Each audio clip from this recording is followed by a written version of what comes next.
예수 재림과 인류 종말의 징조를 얘기해 주셨죠. 말하자면 난리와 난리 소문이 들리면 끝이 다가온 줄 알아라.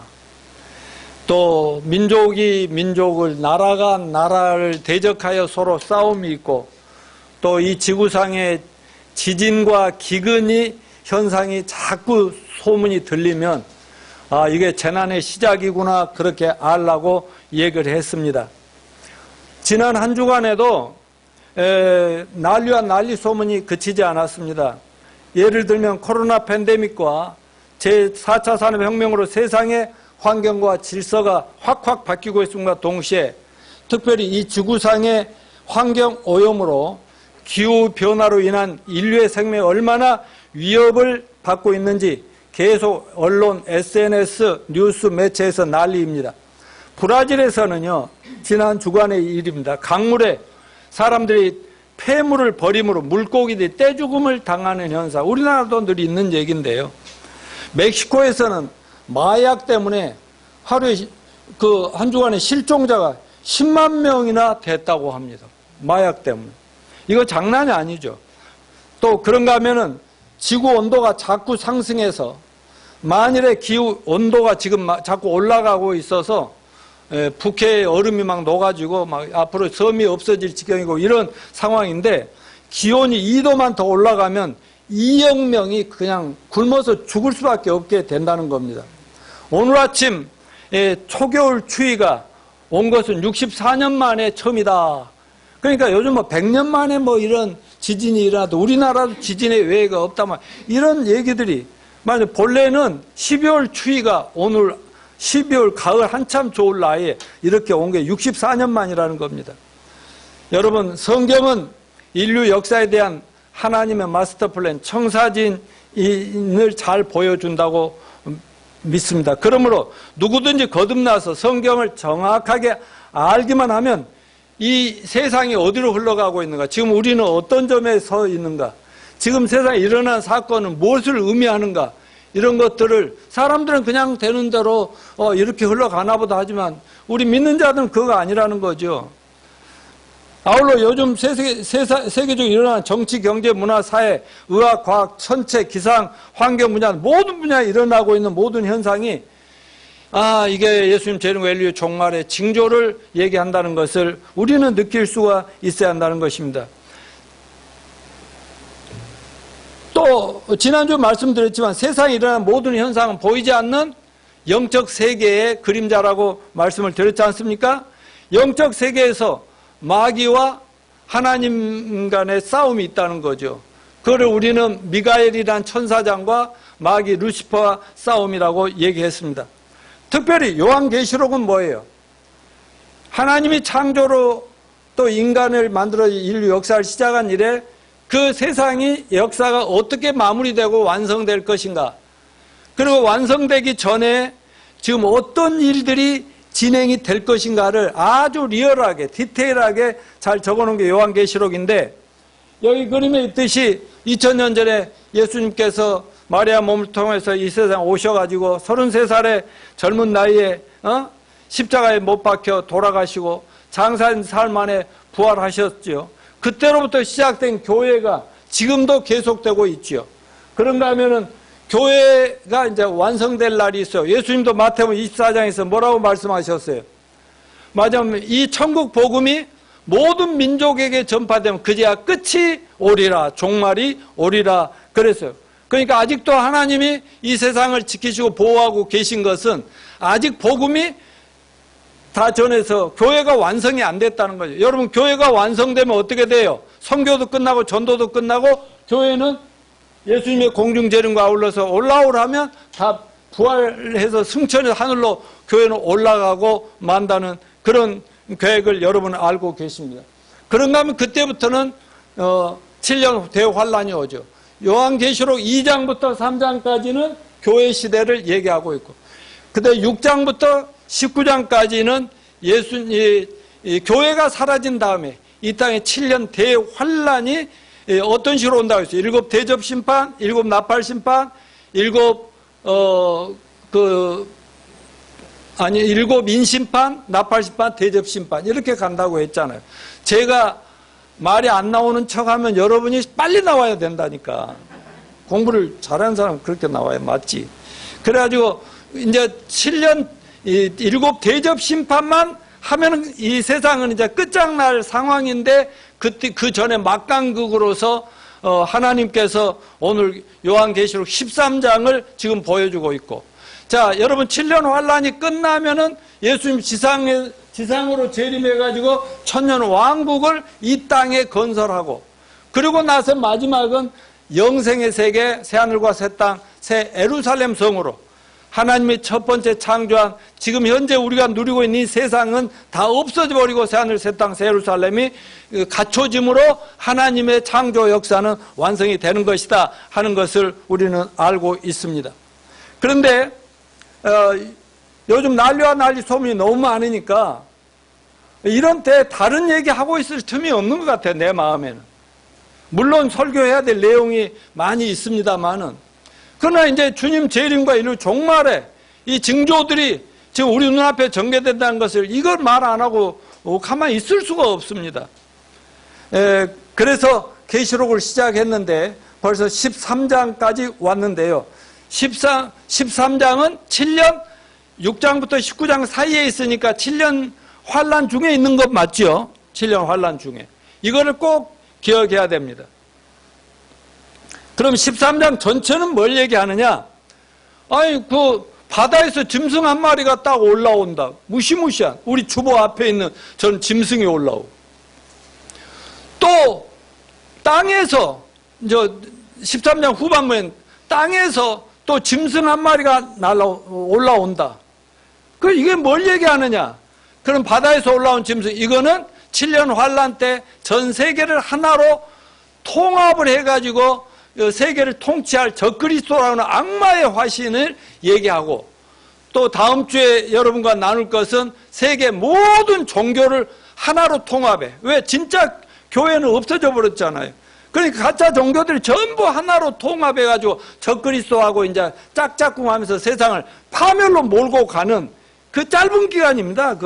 오래 걸리지도 않아. 한 3년 반 통치하다가 망해 간다는 그런 얘기인데, 바로 그런 얘기를 하고 있습니다. 그래서 오늘 저는 여러분과 1절부터 10절까지 사이를 통해 첫 번째 바다에서 올라온 짐승의 정체와 이게 뭘 얘기하느냐, 그 시대가 지금 어느 정도 지금 가까이 왔는가, 이런 것들을 여러분과 나누고, 다음 주에는 또 거짓 종교의 통합, 거짓 선지자들의, 그래 세상이 얼마나 지금 종교들이 또 기독교가 세상 아주 거짓된 방향으로 나가는가, 이런 것들을 공부하면서 이런 시점에 우리는 7년 환란이 아직 들어가지 않았지만은 또 환란 전에 우리는 떠나야 할 사람이지만 어떻게 살아야 될 것인가를 우리가 이번 주와 다음 주에 걸쳐서 공부하고자 합니다.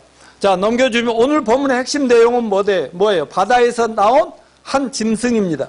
1절을 봅시다. 다 같이요. 시작. 내가 보니 여기서 바다가 뭐냐? 이 세상 나라를, 열국들을 상징하는데, 이사야서 17장 12절에 보면 성경 기자들은 자꾸 바다를 세상의 나라들의 상징으로 사용한 걸 볼 수 있는데, 이사야 17장 12절 같이 읽을까요? 시작. 슬프다 많은 민족이 소동하였으되 바다 파도가 치는 소리같이 그들이 소용하였고, 열방이 충돌하였으되 큰 물이 몰려온 같이 그들도 충돌하였다. 이사야가 볼 때는 막 나라들끼리 막 싸우고 죽이고 막 왔다가 물러가고 막 파도 치다가 없어지고 이런 걸 보니까 이거는 이 세상 파도 같더라 그 말이에요. 그래서 이 세상을 고해라고 그러죠. 고해. 여하튼 바다의 짐승이 올라왔다 이 말이에요. 말세지말, 특히 7년 환란 때 온 세상이 혼란과 파멸 속으로 몰아넣을 악마의 화신, 단일 세계 정부의 통치자 적그리스도를 의미함을 먼저 우리가 분명히 기억하시고 이 말씀을 들읍시다. 자, 그럼 바다에서 올라온 첫 번째 짐승의 모습이 여러 모습인데 한번 봅시다. 1절부터 2절까지 같이 읽어요. 시작. 내가 보니 바다에서 한 짐승이 나오는데 뿔이 10이요 머리가 7이요 그 뿔에는 10 왕관이 있고 그 머리들에는 신성 모독하는 말 이름들이 있더라. 내가 본 짐승은 표범과 비슷하고 그 발은 곰에 밝았고 그 입은 사자입 같은데 용이 자기의 능력과 보좌 큰 권세를 그에게 주었더라. 좀 그림, 저 위에 그림이에요. 자, 이거는 지난주에 공부한 계시록 12장 3절에 붉은 용의 모습과 좀 비슷한데요.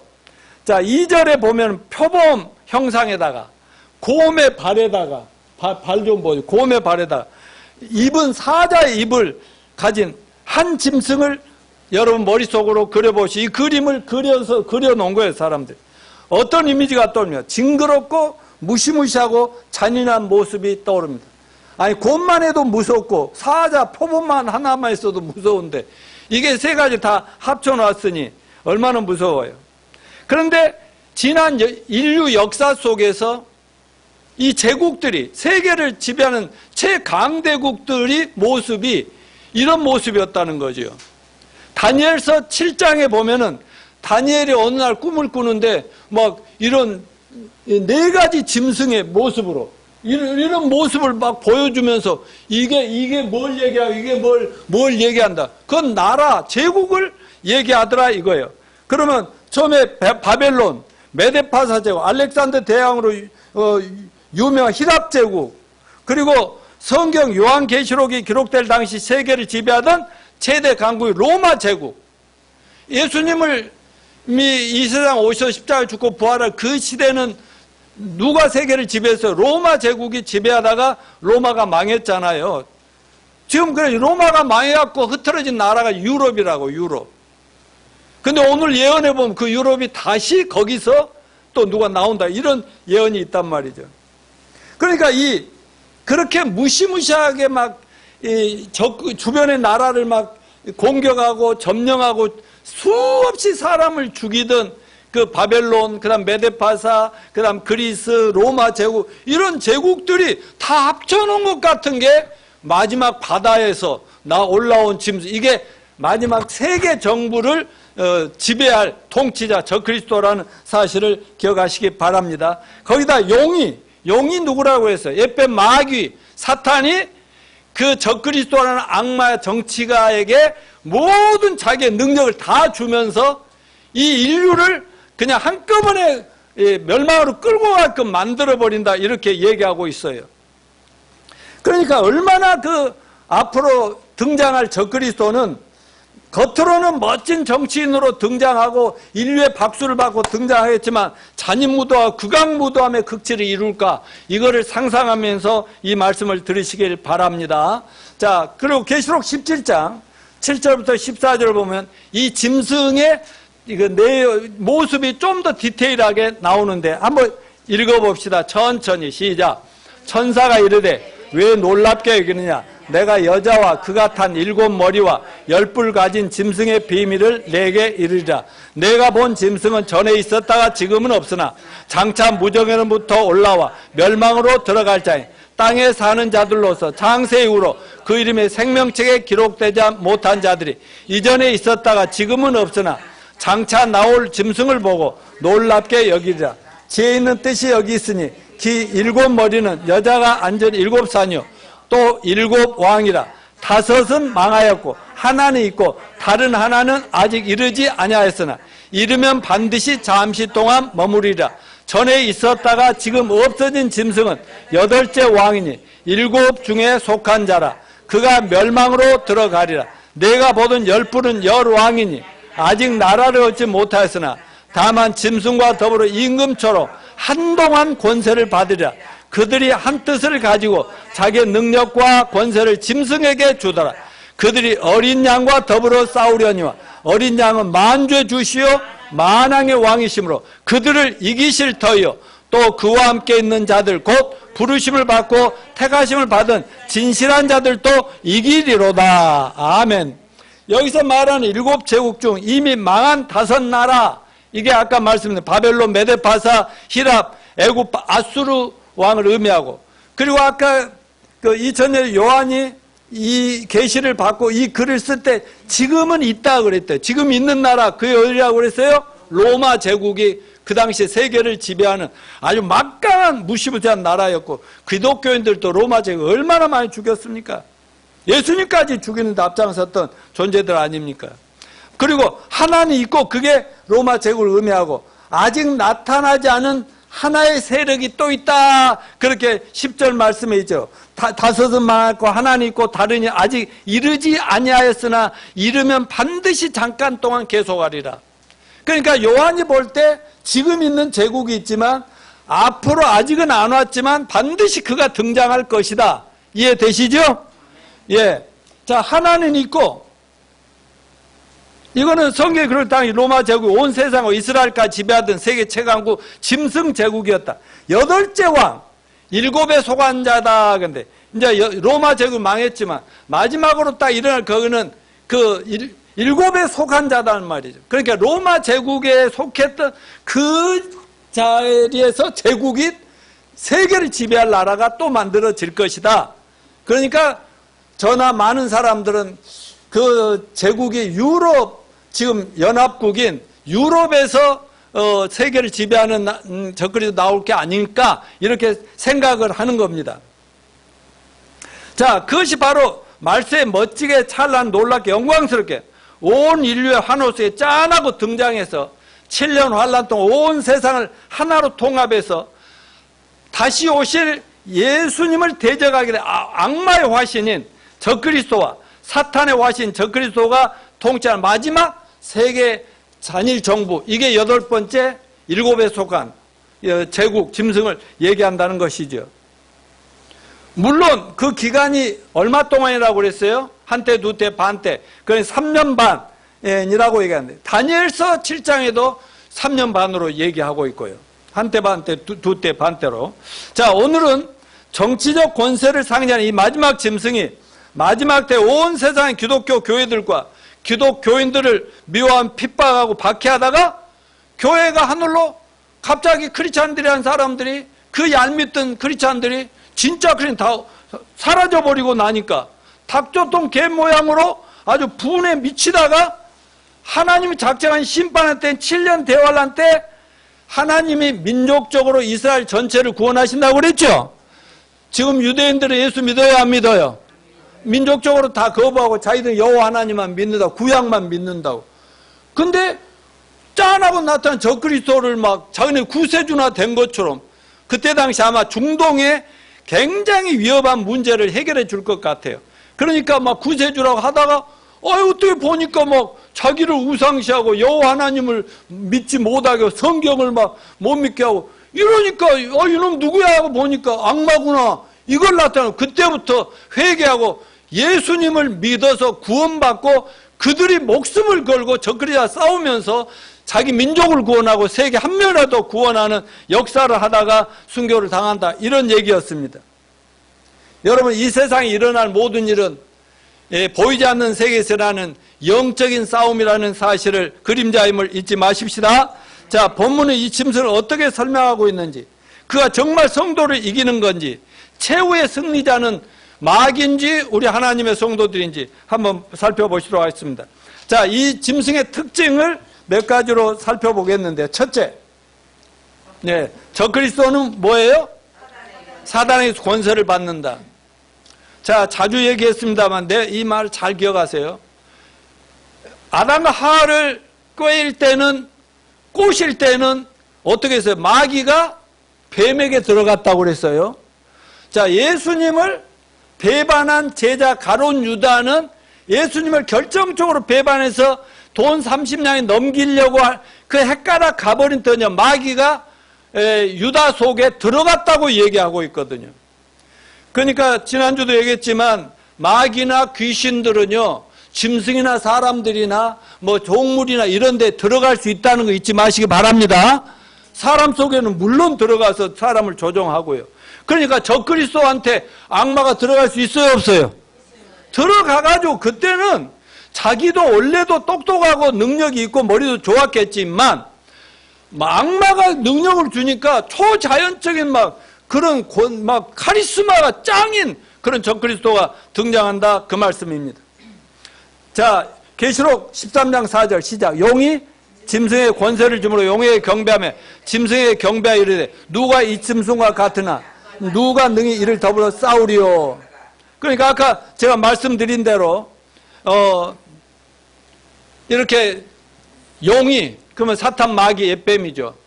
창세 전에 하나님의 자리를 넘겨다가 팽당해가지고 세상에 쫓겼다고 그래. 쫓겨나서 헤맸다고 그랬죠. 그리고 또 무적행에 갇혀놨다. 마지막 때가 되면 마귀, 사탄을 전부 풀어놔 버린다 이거죠. 그러다가 또 이제 미리 말씀드린다면 그 7년 환란이 예수님이 지상 재림하고 천년왕국 시작되기 전에 마귀와 이 귀신들 전부 다 무적에 또 영계에 가둬버리면 마귀가 돌아다니질 못해. 지금은 자기 때가 얼마 안 남냐 미친 듯이 지금 세상을 휘젓고 다닌다는 이 사실을 잊지 마시고. 근데 문제는 하나님은 이 세상 제국에 정치하는 그 나라, 그래서 다른 나라를 무차별하게 지배하고 다스리고 죽이는 이런 정치가들을 뭘로 본다고요? 짐승으로 보더라 그래요. 짐승으로. 여러분 전에 독일의 히틀러 막 이스라엘 유대인들 막 600만씩 죽이고 그 정권을 아주 무시무시하게 했던 이 사람 어때요? 하나님 볼 땐 짐승이다 이거예요. 북한의 김정일, 김일성, 김정은, 김정일 다 지금도 막 어때요? 김정은이 젊은 친구가 딱 나타나면 모두가 박수치고 난리잖아요. 근데 그 뒤에서 그 정권을 유지하기 위해서 얼마나 무차별하게 사람을 죽이고 아빠하고 그런지 아십니까? 여러분 우리나라도 어때요? 아니 전에 그 박정희 정권도 그 군사 정권 혁명하면서 얼마나 많은 사람 죽였어.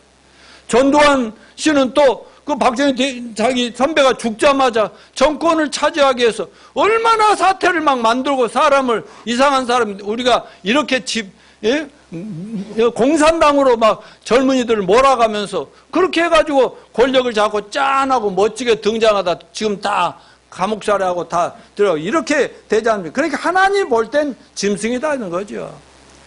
여러분 뭐 등소평 중공의 말이죠. 공산주의. 시진핑 멋지잖아요.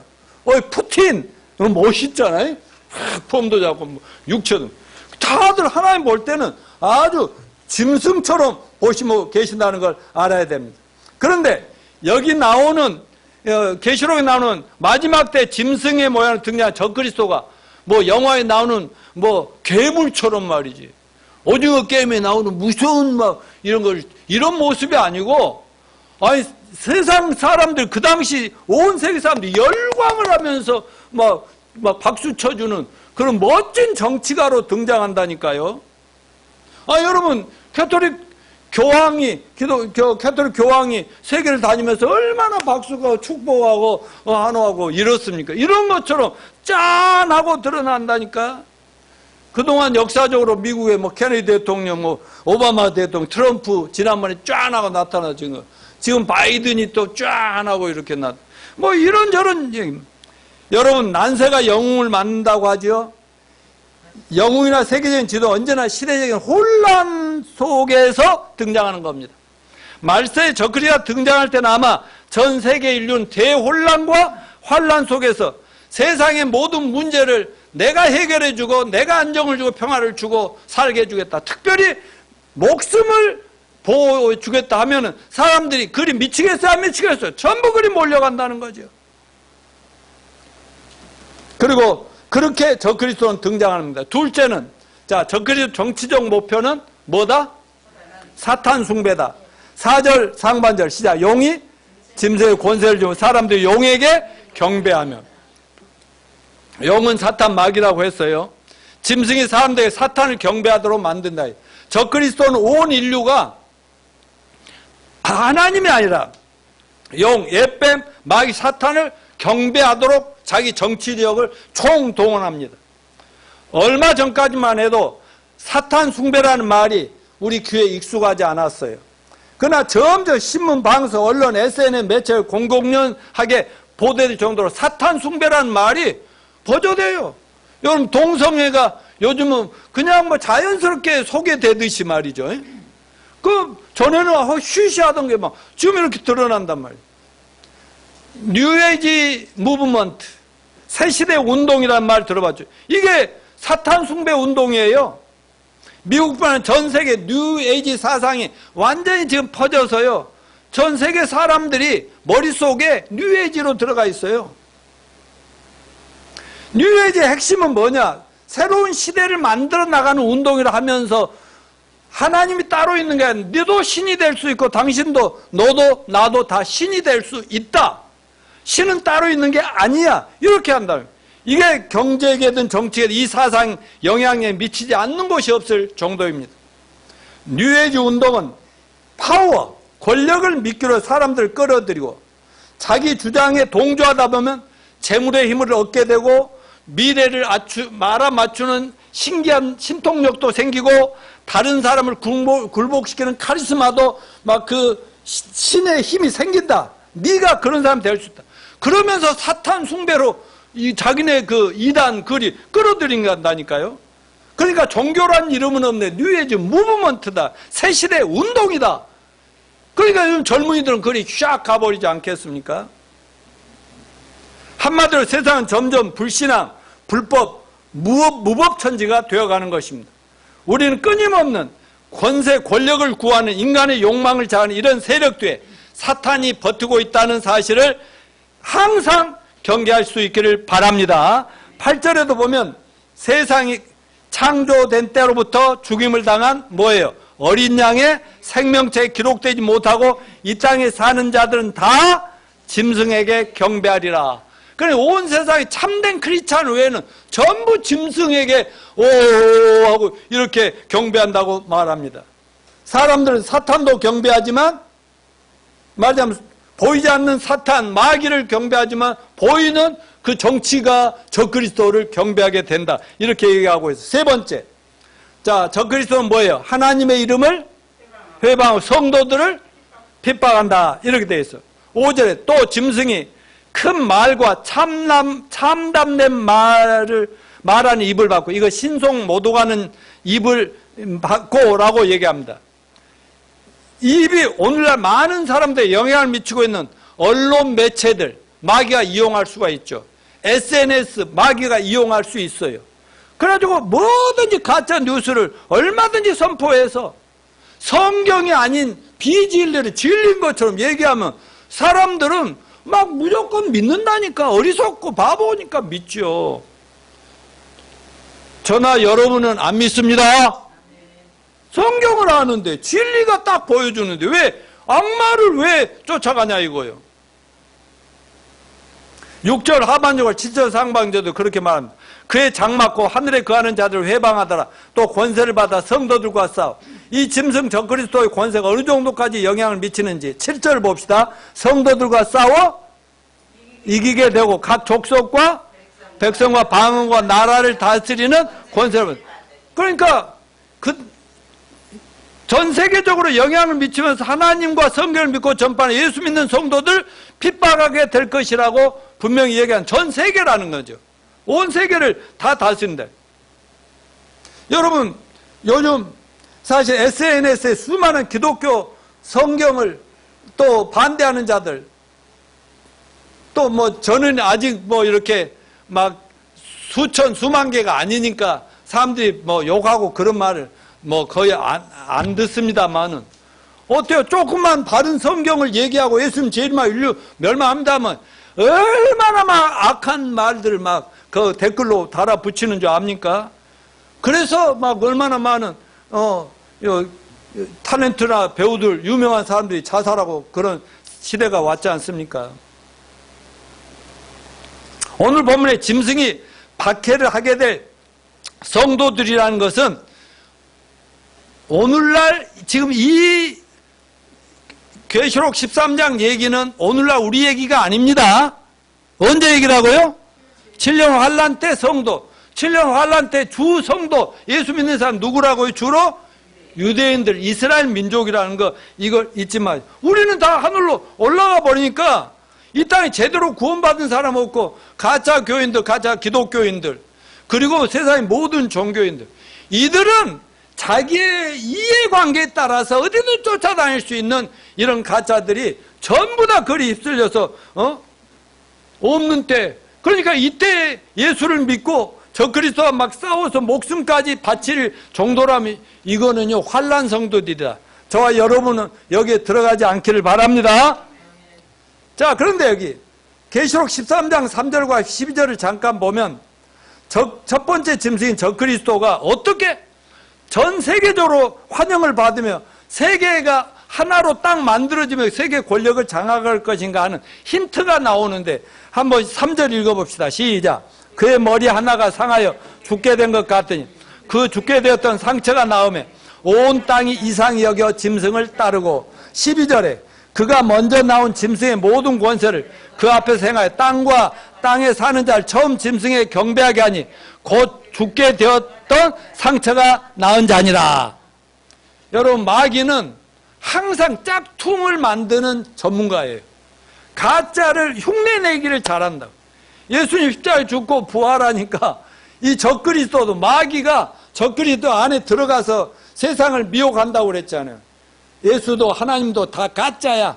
내가 신이 하면서 나를 경배하라고 이러는데 이때에 저기 어때요?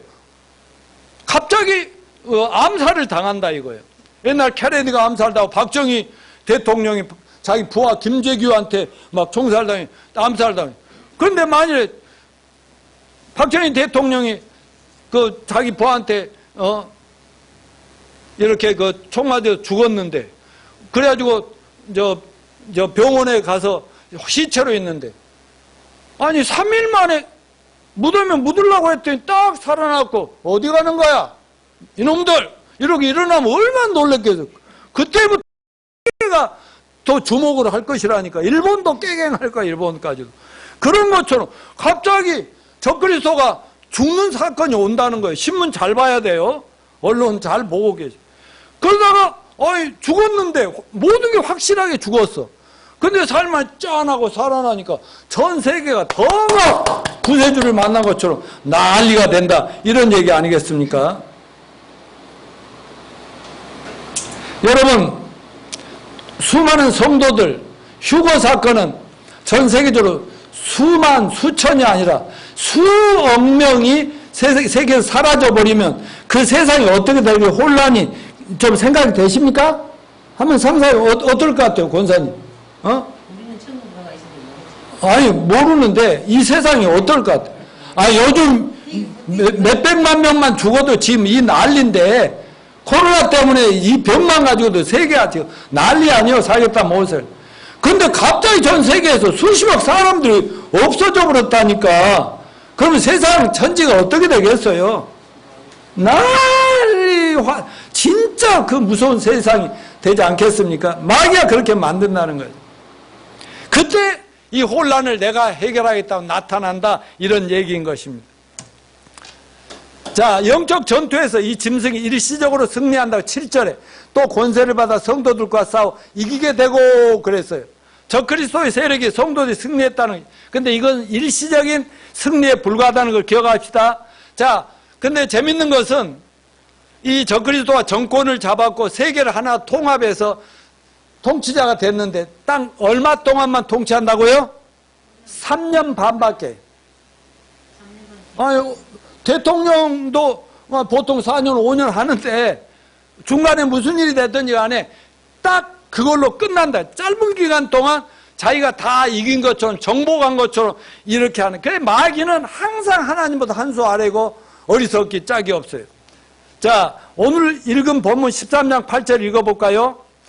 죽임을 당한 어린 양의 생명책에 창세 이후로 농명되지 못하고 이 땅에 사는 자들은 다 짐승에게 경배하더라.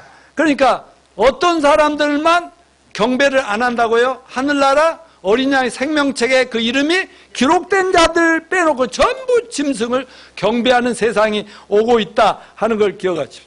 10절에 사로잡는 자는 사로잡힐 것이요 칼로 죽이는 자는 자기도 마땅히 칼에 죽으리니.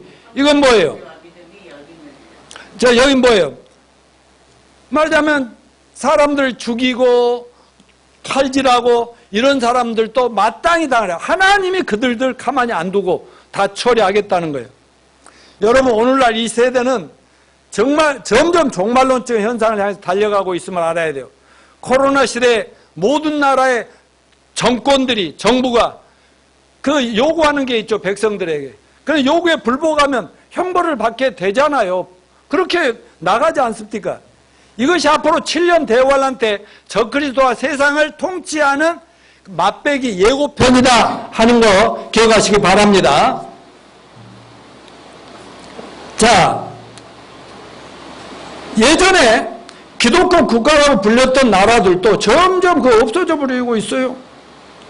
미국은 청교도들이 영국에서 신앙을 지키려고 와가지고 세운 나라예요. 그래서 정치와 종교는 분리해야 된다 이랬던 거예요. 요즘은 뭐 완전히 뭐 종교만의 뭐 특별한 혜택을 없애버리려고 지금 난리예요. 본래 로마 제국이 망해서 정말 여러 나라, 군소 나라들이 되었는데 형편없을 때 기독교인들이 들어가서 교회를 세우고 기도하고 하면서 유럽 나라가 굉장히 부흥했거든요. 그래서 막 유럽에 거의 많은 사람들이 교회 다니면서 예배당을 멋지게 짓고 있는데 지금 예배당 텅텅 비어가지고 전부 관광객들의 구경거리가 됐고 말이죠. 그 명목상의 기독교인이라고는 하는데 교회에 나가는 사람 거의 없는 그런 현실이 되고 말았지 않습니까? 자, 우리나라는 종교 차별화법이 논란이 심하고 여러분 뭐 카톡에 문자 많이 받으실 거예요. 기독교인이라면. 한마디로 예수만이 유일한 구원자라고 하면 법으로 처벌하겠다. 이렇게. 그러니까 교회에서 노양모같이 설교하지 마라. 그러면 당한다. 아직은 그래도 좀 괜찮습니다만 그걸 계속 법을 만들려고 지금 기독교에서 굉장히 반대를 하고 있죠. 이게 기독교 탄압 아닙니까? 저도 지금 크리스찬 학교 글로벌 비전 크리스찬 스쿨의 이사로서 지금 10수년 섬기고 있지만은 기독교 학교에서 젊은 청소년들을 정말 신앙으로 어려서부터 똑바로 키워서 세계 지도자로 만들어내고 있거든요. 근데 기독교 학교에서 예배하지 말라 이거예요. 예수만 정말 성경을 가르치지 말라 이렇게 이 법을 만들라고 나.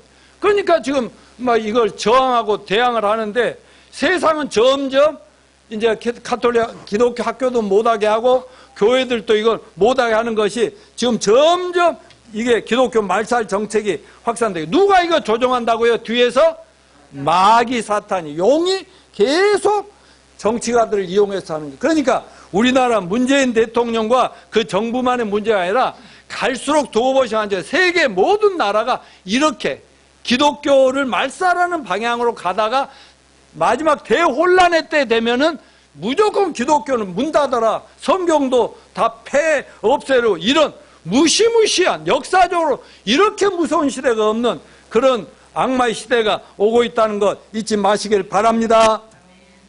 여러분 최후의 승리는 구원받은 성도들이 가져갑니다. 10절 시작. 사로잡는 자는 사로잡힐 것이요 칼로 죽이는 자아이도 마땅히 칼로 죽으니 성도들의 인내와 믿음이 여기 있느니라. 이 세상 문화가 갈수록 하나님 거부하고 반대하고 불신앙적 인본주의 문화가 변질되고 있음에도 불구하고 참된 성도들은 끝까지 인내하고 믿음을 지킬 것을 저는 믿습니다. 그들이 결국 최후 승리자가 될 것입니다.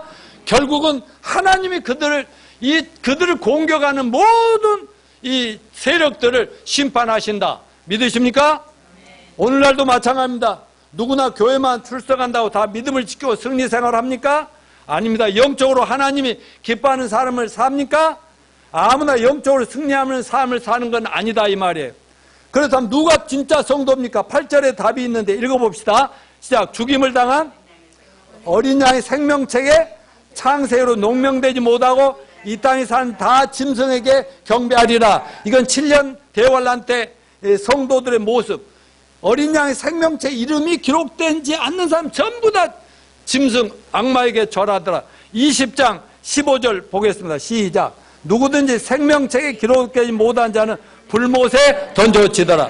21장 27절 무엇이든지 속된 것이나 가증한 일 또는 거짓말은 결코 그리로 들어가지 못하되 오직 어린 양의 생명책에 기록된 자들만 들어가리라.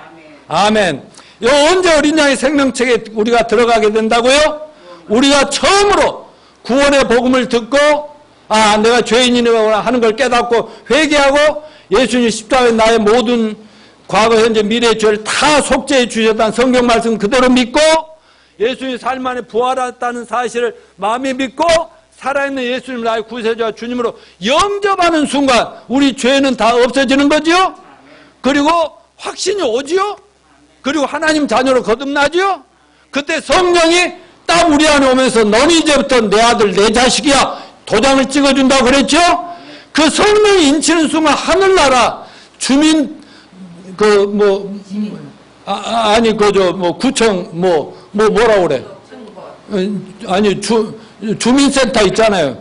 주민센터 그런 쪽에 우리 이사 가면 등록하듯이 말이죠. 천국 거기에 등록을 딱 해서 이름이 기록된다.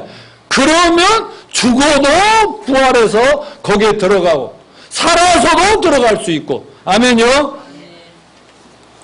그러면 여러분 교회만 열심히 다닌다고 천국에 다 들어갑니까? 예수님 뭐라고 했어요? 따라서 주여 주여 하는 자마다. 그래 교회 다니는 사람 주여 주여 하는 다 천국에 들어갈 것이 아니요. 왜 안 따라요? 다 천국에 들어갈 것이 아니요. 예수님이 경고했죠? 그러니까 예수를 믿으려면 최소한 자기가 이제 죄의 사함을 받았고 하나님 자녀로 거듭나는가, 내 이름이 하늘나라 생명책에 이름이 기록되어 있다는 확신을 하는가, 이 정도는 확신을 해야 되지 않겠습니까? 그러니까 예수님을 제대로 믿고 제사함받고 거듭나면서 그들의 이름이 하늘나라 생명책에 기록된 자들만이 천국에 들어가게 되고, 하늘나라 생명책에 이름이 기록되지 못한 자들은 다 어디로 들어간다? 불못, 지옥 불못에 들어가게 되리라. 아멘이요. 대환란 때나 지금이나 진짜 성도들만이 승리하게 된다고 저는 믿습니다. 7년 대환란 때 참된 성도들은 생명을 바치면서도 믿음을 지킨 그들이 승리자가 돼요. 부활하고 천국에 들어가잖아. 생명체 이룩되지 않는 자들은 전부 지옥에 간다고 얘기했잖아요. 다음 주 설교에 다루게 될 적그리스도는 666표를 가지고 인류의 목줄을 쥘 것이라고 얘기하고 있어요. 요즘 어디를 가나 바코드. 저도 가끔 이제 1년에 한 번씩 서울대 병원에 이제 옛날 수술한 검진 받으러 가는데, 예, 가면은요, 뭐 기계가 딱 있어요. 이 바코드, 서류 있으면 바코드가, 거기 딱 대면요, 따다해고 서류가 쫙 나오고 돈도 거기서 끝내버리고, 이렇게 된다고요. 요즘 식당에 어딜 가든 QR코드 이렇게 하라고 그러지? 우리 사모는 자기 이름 적고 막 그러면 약국 가서 뭐 또 근무해야 되는데 막 그러니까 안 들어가려고 그런다니까. 그래서 나는 안 하다가 요즘 QR코드에 딱 하고 들어간다니까요. 백신 증명도 이제 들어오지도 못하게 하고 비행기도 못하고 여행도 못하게 하고 그런 날이 온다고요. 지금은. 이건 요즘 이런 현상이 앞으로 적그리스도의 666표를 이마나 오른손에 표를 받지 않으면 칩으로 할지 레이저로 찍을지는 모르죠. 이거 안 하면 아무것도 할 수 없도록 만드는 세상 예고편을 지금 우리가 보고 있는 거다 이 말이에요. 이해가 되십니까? 근데 여러분 여기에서 예외가 있다면 어린 양의 생명체 이름이 기록된 사람들, 이들이 참 성도들입니다. 어린 양은 누구예요? 우리의 죄를 다 짊어지고 십자가에 죽으시고 십자가에서 희생 제물이 되신 예수 그리스도 하나님 아들, 그분이 어린 양입니다. 어떻게 어린 양의 생명체 이름이 기록된다고요? 진실로 자의 죄인 걸 깨닫고 하나님 앞에서 예수가 내 죄를 사했고, 다시 얘기합니다. 그리고 삶만 부활해 그분 믿으면 죄 없다는 성경의 약속을 그대로 믿으면 하늘나라 이름이 생명체에 기록된다. 아멘요? 이 정도 했으면 자다가도 슬슬 나오겠죠?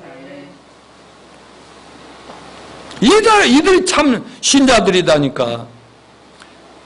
그런데 그 사람들만이 7년 환란 때도 목숨을 걸고 믿음을 지킨다는 거예요. 왜요? 예수님 말씀했잖아요.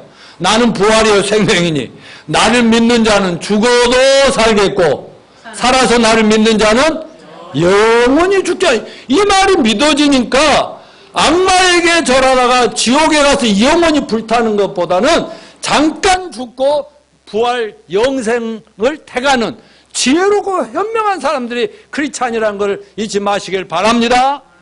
여러분 뭐 모자라서 뭐 머리가 나빠서 가난하고 못나서 여기 와서 예배드리고 있습니까? 아니죠?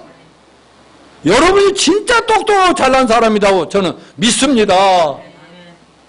그러니까 하늘나라 생명체 이름이 기록됐다. 참 신자라는 건 큰 축복이 아니에요. 엄청난 축복임을 기억하시길 바랍니다. 성경에 예언된 신세계 질서, 세계 단일 정부, 적그리스도 시대는 지금 어떻게 준비되어 가고 있는가 하는 거 제가 좀 정리해서 간단하게 한번 쭉 읽어드릴 테니까 한번 들어보십시오. 미국 전에 국무장관을 지냈던 헨리 키신저라는 말 들어봤죠? 코로나19로 인해 세계 질서가 영구히 바뀔 수 있다고 말하면서 눈길을 끌어서 최근 얘기입니다. 뭐라고 했냐? 세계적 위기에 대처하기 위해서 세계 협력이 동반돼야 된다. 세계 민주주의 국가들은 계몽주의적 가치를 옹호하고 유지할 필요가 있다.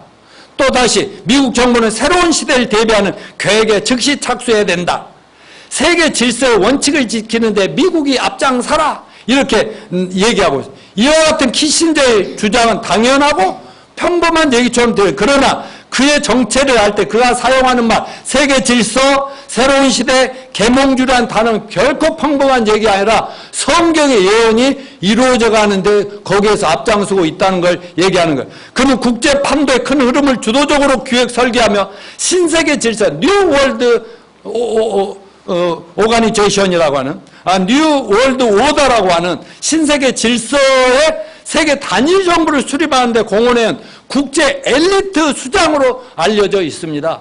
그게 무슨 말이냐면 이 세계는 지금 뒤에서 사람들은 몰라. 근데 보이지 않는 유명하고 대단한 인물들이 막 재벌들이고 막 대학자 이런 사람들이 세계를 어떻게 하면 하나로 만들지? 이 운동을 하고 있다니까. 이게 뭐예요? 뒤에서 누가 사탄이 조종하고 있는 겁니다. 데빌 록펠러라든가 말이죠. 이거 내가 다 시간이 없어서 다 뭐 할 수가 없는데. 그러면 사람들을요, 아주 바보들을 만들고 있어. 요즘 우리나라 정치를 봐도요, 가짜 뉴스나 특정 언론들이 이 편가르기를 해가지고요, 아주 막 사람들을 뒤집어 엎습니다. 그러면 사람들은 어리석게 자기가 원하는 쪽으로만 막 편갈라지는 거예요.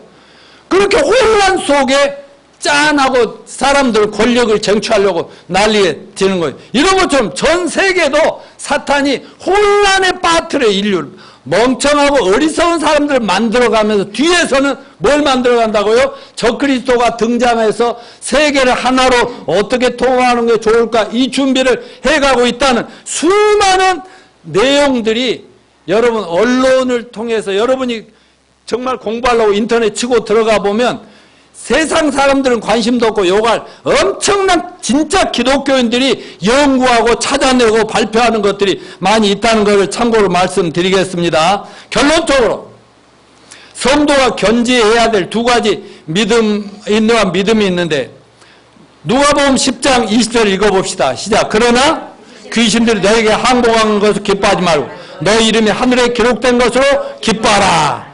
예수님 제자들 예수님 명령으로 둘씩 짝을 지어서 전도하러 갔는데 가면서 자기들이 뭔데 힘이 있어요? 뭐가 있어요? 예수님은 막 귀신 쫓아내고 안진병도 일으키고 병자도 살리는데 자기들도 예수님의 힘을 입어가지고 가서 예수 이름을 명하는데 귀신 안 불러가라. 안진병이 일어나도 진짜 그 역사가 일어나거든? 그러니까 너무 신나고 예수님께 돌아와 주님 저희도 예수님의 이름으로 얘기했더니 아니 병자들이 나왔고요. 귀신이 나가고 막 그러더라니까요. 하고 좋다고 그랬더니 예수님 뭐라고 그랬어요? 너희 귀신들이 너희 항복하는 기뻐하지만 너희 이름이 하늘에 기록된 것으로 기뻐하라. 아멘요. 그러니까요. 저와 여러분의 이름은 하늘나라에 이미 기록된 걸 믿으시길 바랍니다. 그렇다면 참된 신자가 돼야 됩니다.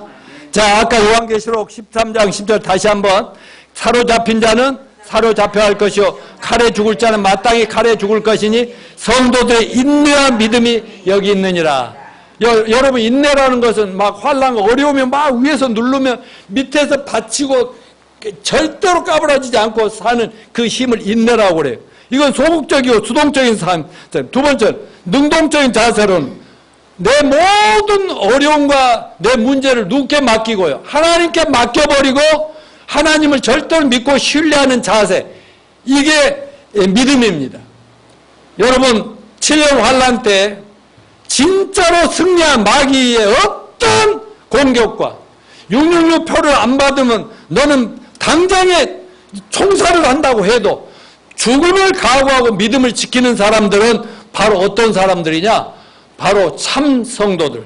자기 이름이 믿음으로 구원받고 생명체 이름이 기록된 걸 확신하는 이들만이 승리한다고 믿습니다. 오늘날 주님의 재림과 일일 종말이 가까이 오니까 교회들이 점점 어려워지겠죠? 여러분의 신앙생활도 어려워질 것입니다. 어디 가서 예수 믿는다고 말했다는 정말 무시당할 수도 있어요. 이런 때도 여러분에게 이 믿음의 인내와 믿음, 하나님에 대한 신뢰가 절실하기를 간절히 바랍니다. 자, 마지막 11세기 독일의 하일리 3세 황제 이야기인데요. 이 이야기를 끝으로 마무리하겠습니다.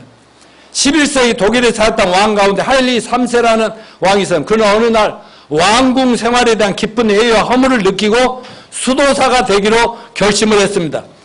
그래서 그는 수도원을 찾아가 수도원장을 만나가지고 자기 생각과 뜻을 밝혔어요.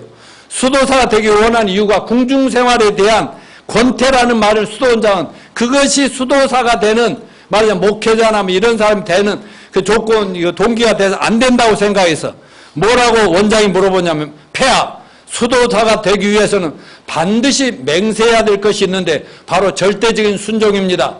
폐하는 앞으로 하나님의 어떤 명령에도 절대적으로 순종할 수 있습니까? 그랬더니 폐하가 그렇소 그래. 그럼 우리 수원에서 하나님께 대한 순종이라는 것은 구체적으로 이 수원 원장인 전하 또 수도원에 지도하는 모든 스승들에 대한 절대적인 순종을 요구합니다. 거기에도 순종할 수 있습니까? 그런데 폐하가 황제하면 예 그렇게 하겠소. 자 그러면 원장이 뭐라고 해요? 첫 번째 명령을 한번 내려보겠습니다.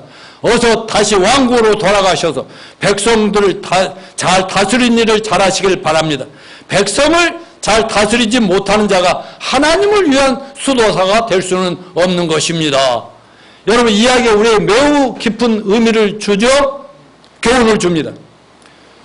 이건 뭘 얘기하냐. 현재 저와 여러분이 처한 그 위치에서 일터든 가정이든 여러분이 섬기는 교회든 그 자리에서 믿음과 또 인내를 잘 이루시길 바랍니다.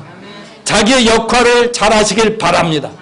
그리고 가정에서 교회에서 또 직장에서 리더들에게 순종 잘 하시는 본을 보이시길 바랍니다. 요즘 막 거열하고 막 들이받는 시대에 여러분 그렇게 하지 마시고 순종하시길 바랍니다. 저는 이 말씀을 준비하면서 여러분들이 참으로 감사하고 나는 얼마나 복 있는 목사인가 하는 생각을 많이 했습니다. 왜냐하면 지난 거의 2년 동안 여러분의 인내한 믿음으로 자기 위치와 자기 자리를 잘 지켜주셨고 최선을 다해서 여러분 밤낮 없이 일하고 열심히 고생하고 저 몸이 약하고 아프는 상관없이 정말 교회 자리를 지키고 그러면 살 수만 있으면 누군가를 주님 앞에 인도하기 위해서 최선을 다하는 그런 것 때문에 지금 큰 교회 작은 교회 지금 막 무너져 문을 닫는 이 시대 우리 교회가 강남에서 교회를 유지하고 있다는 거 하나님께 너무너무 감사합니다. 이런 걸 생각할 때 저는 또 여러분이 부족하지만 저나 제 아내나 또 교회 리더들에게 순종해 주시고 배우려고 애를 써주시는 그것 때문에 저는 감사하면서 감격하면서 눈물이 날 지경이다 그 말입니다. 이 믿음을 끝까지 유지합시다. 그러다 주님 오신 하늘로 먼저 들림을 받읍시다. 그 전에 최선을 다해서 여러분 가족, 친척, 친구들 한 명이라도 더 주님 앞에 인도하는데 여러분 모든 걸 거시기를 축원합니다.